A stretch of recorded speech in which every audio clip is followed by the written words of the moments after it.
കുഴൽപ്പണക്കേസ് അന്വേഷിക്കാൻ പുതിയ സംഘത്തെ നിയോഗിച്ച് സർക്കാർ.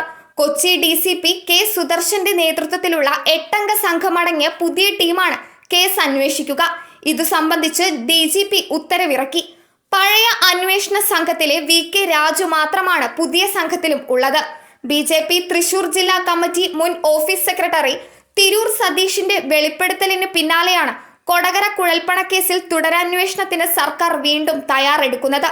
നേരത്തെ പോലീസിലെ പ്രത്യേക അന്വേഷണ സംഘം കേസ് അന്വേഷിച്ച് റിപ്പോർട്ട് സർക്കാരിന് കൈമാറിയിരുന്നു. എന്നാൽ സതീഷിന്റെ ആരോപണം ഉയർന്നതിന് പിന്നാലെയാണ് പുനരന്വേഷണത്തിന് വഴി തെളിഞ്ഞത്.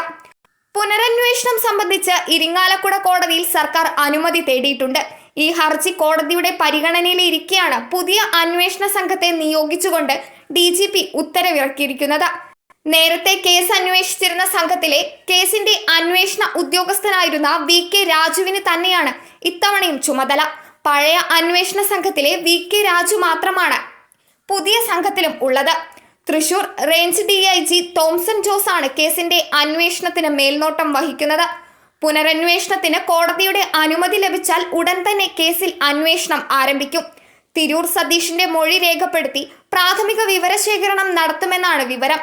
കൊടകരയിൽ പിടികൂടിയ 3.5 കോടിയുടെ കുഴൽപ്പണം BJP ഓഫീസിൽ എത്തിച്ചാണ് കടത്തിയതെന്ന് തിരൂർ സതീഷ് വെളിപ്പെടുത്തൽ നടത്തിയിരുന്നു. BJP നേതാക്കളുടെ സമ്മർദ്ദം കാരണം വ്യാജമൊഴിയാണ് മുമ്പ് നൽകിയിരുന്നതെന്നും 6 ചാക്കുകളിലാക്കി 3.5 കോടി രൂപ ഓഫീസിൽ എത്തിച്ചെന്നുമാണ് വെളിപ്പെടുത്തൽ. ചാക്കുകളിൽ പാർട്ടിയുടെ കൊടിതോരണങ്ങളാണെന്നാണ് സതീഷ് മുമ്പ് മൊഴി നൽകിയത്. ഈ മൊഴി കോടതിയിൽ തിരുത്തി സത്യം പറയാനിരിക്കുകയായിരുന്നുവെന്നും സതീഷ് പറഞ്ഞിരുന്നു. News desk മലയാളാക്ഷരം.